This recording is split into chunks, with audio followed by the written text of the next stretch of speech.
bonjour à toi pour cette petite vidéo sur les propriétés des opérations, cette première petite vidéo d'une série de deux sur les propriétés des opérations. Cette vidéo va être assez courte parce que c'est du dit et redit, surtout du programme de première secondaire. Pourquoi je tenais à l'inclure à cette méthode? C'est très simple, c'est parce que, et tu le vois assez vite, à l'école, tu as sans doute, dans tes années précédentes, entendu parler des propriétés de l'addition et de la multiplication. Personnellement, j'ajoute aux propriétés de l'addition la soustraction, parce que tu es grand maintenant, on peut te dire la vérité, et on l'a déjà un petit peu évoqué dans la vidéo précédente. Dans les vidéos précédentes, la soustraction, c'est une addition un peu particulière. C'est-à-dire que on a vu dans nos simplifications d'écriture qu'on pouvait par exemple écrire, je vais donner un exemple rapide, 4 moins 3, on pouvait le simplifier en 4 plus moins 3. Pas le simplifier en fait, le complexifier en 4 plus moins 3. Souvent 4 plus moins 3 qu'on simplifiera en 4 moins 3. Mais 4 plus moins 3, fondamentalement, c'est une addition. Et donc, ma soustraction, je peux toujours la transformer en addition. Ok ? Et donc, à ce moment-là, les propriétés qui sont valables pour l'addition seront valables pour la soustraction. Tu remarqueras ici que je n'ai pas mis multiplication et division, bien que je t'ai indiqué que la division était une multiplication particulière. Nous verrons un peu plus loin pourquoi lorsqu'on parle de propriété ici, on ne peut pas toujours, et donc comme on ne peut pas toujours, je ne l'ai même pas mis du tout, on ne peut pas associer la multiplication à la division. Bref, rentrons dans le vif du sujet, donc ça va aller très vite. Et tu remarqueras aussi pourquoi est-ce que je tiens, deuxième petit point, pourquoi je tiens à faire cette vidéo. C'est parce que c'est une manière un peu en douceur d'introduire l'algèbre que nous verrons dans le troisième gros chapitre, après 1, les bases, 2, l'arithmétique, 3, l'algèbre, tout ce qui est calcul avec des lettres, le calcul littéral. Et donc voilà, c'est une manière un peu de l'introduire lorsqu'on exprime la propriété de la commutativité de l'addition par des lettres. A plus B égale P plus A. C'est simple, on comprend assez vite, et je vais donner un exemple numérique avec 4 et 3. Si j'ai 4 plus 3, ben ça fait 7, c'est la même chose que faire 3 plus 4. Ok, même chose ici, 4 moins 3, 4 plus moins 3, et bien c'est comme si j'avais moins 3 plus 4. 4 moins 3, ça fait 1. 4 plus moins 3, ça fait 1. Ça fait 7, pardon. Et donc 4 moins 3, 1. 4 plus moins 3, 1 aussi. Et moins 3, on se souvient des vidéos précédentes, je vais te le faire ici, tiens, regarde. Je suis à 0, je suis à moins 3. Je dois monter de 4, et je vois que je fais, hop, je monte d'abord de 3 et puis de 1, donc je suis bien à 1, ok ? Ok. Donc la commutativité, c'est le fait de changer l'ordre des termes. Donc mon premier terme peut devenir mon second terme, et mon second terme devient mon premier terme. On fonctionne également avec la multiplication, comme tu le sais, AB égale BA. Autre point important, entre deux lettres, on n'est pas obligé de mettre de signe lorsque c'est une multiplication. Donc AB égale BA, j'aurais pu écrire A point B égale B point A. De la même manière que j'aurais pu écrire A fois B égale B fois A. Mais, le mathématicien, l'homme ou la femme qui aime les mathématiques étant un gros feignant de nature, si la moyenne se faciliter la vie et d'écrire le moins possible, il se facilitera la vie et il écrira le moins possible. Petit exemple numérique. 3 fois 4 égale, c'est la même chose que 4 fois 3. Ça fera 12. Ça marche aussi avec les nombres négatifs. Moins 3 fois 4 sera la même chose que 4 fois moins 3. Et si tu as bien suivi la vidéo précédente, tu sais que ça fera moins 12. Voilà. Première propriété, la commutativité, on change. Rien de plus compliqué. L'associativité, c'est un petit peu plus subtil. L'associativité, ce n'est pas juste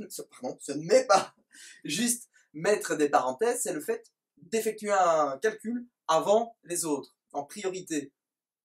Spoiler alert, on reparlera de tout ça également dans le chapitre suivant concernant la priorité, pardon, la priorité des opérations.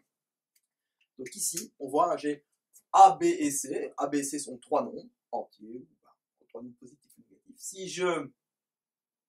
Si j'additionne A plus B plus C, je peux choisir d'additionner d'abord B et C ensemble, et puis je ferai A plus la somme de B et C, plus le résultat. Ou,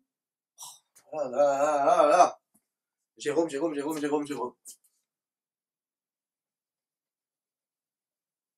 faut me pardonner, j'ai eu une nuit exécrable, et donc j'écris des bêtises. Voilà, bien écrit là. Ou, j'effectue d'abord la somme de A et B, et ensuite, j'additionne C. Concrètement, si j'ai 3 plus 4 plus 5 égale 3 plus 4 plus 5, eh bien je peux soit choisir de faire d'abord 3 plus 4 qui fait 7, 7 plus 5 ça fait 12. D'accord, ceci fait 12. Ou 4 plus 5 qui fait 9 et 3 plus 9, devine quoi, ça fait 12 aussi. Bon. Lorsque je me retrouve avec des nombres négatifs, je suis dans le même cas de figure.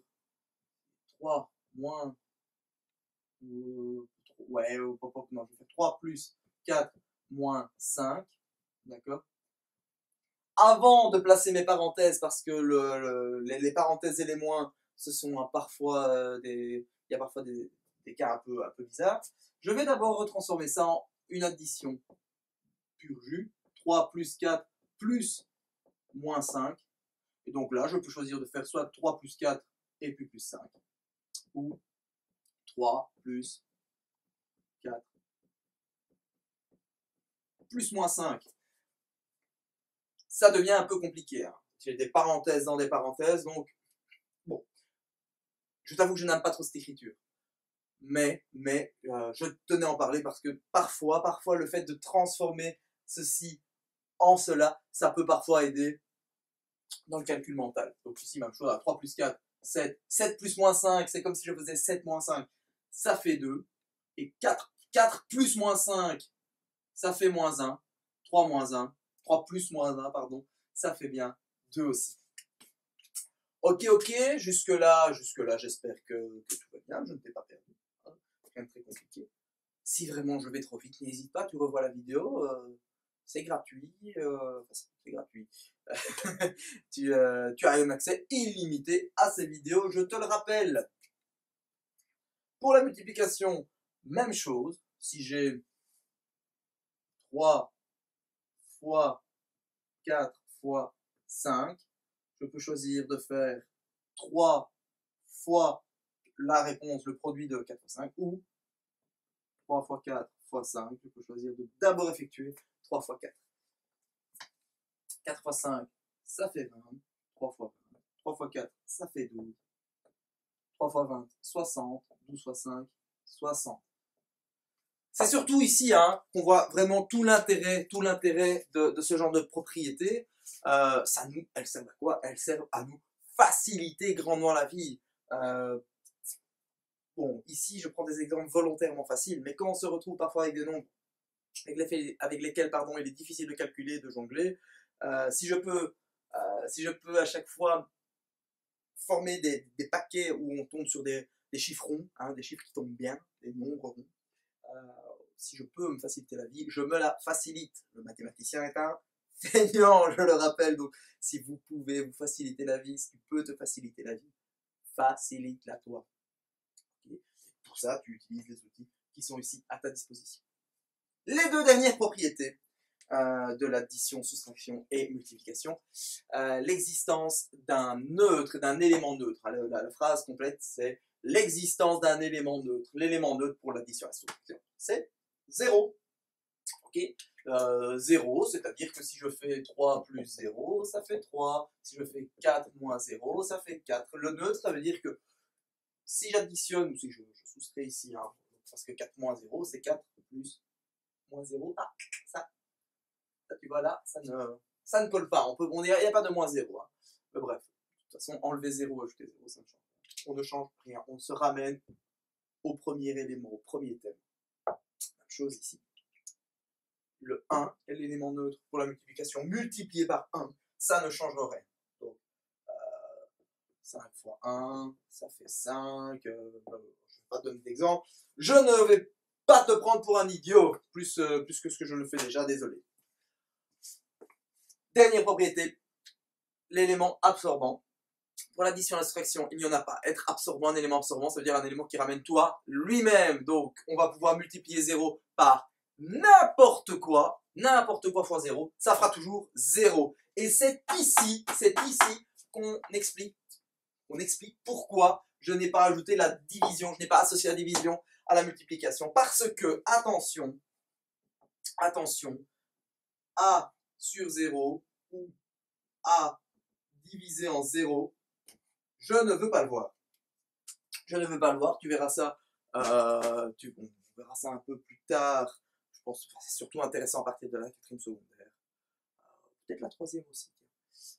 Donc tu verras ça en 3e et 4e secondaire, pourquoi on ne peut pas diviser par 0, ce que ça implique en termes de défis mathématiques. Mais, quoi qu'il en soit, l'élément absorbant uniquement valable pour la multiplication et les propriétés qu'on a vues, uniquement valable pour la multiplication. Voilà, ça a été très vite, j'ai parlé très vite, en même temps, c'est extrêmement simple.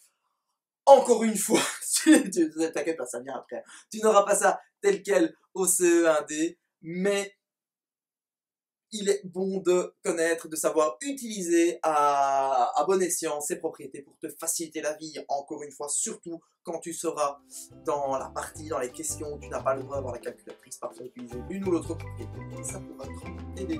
Au revoir et à bientôt dans la prochaine vidéo.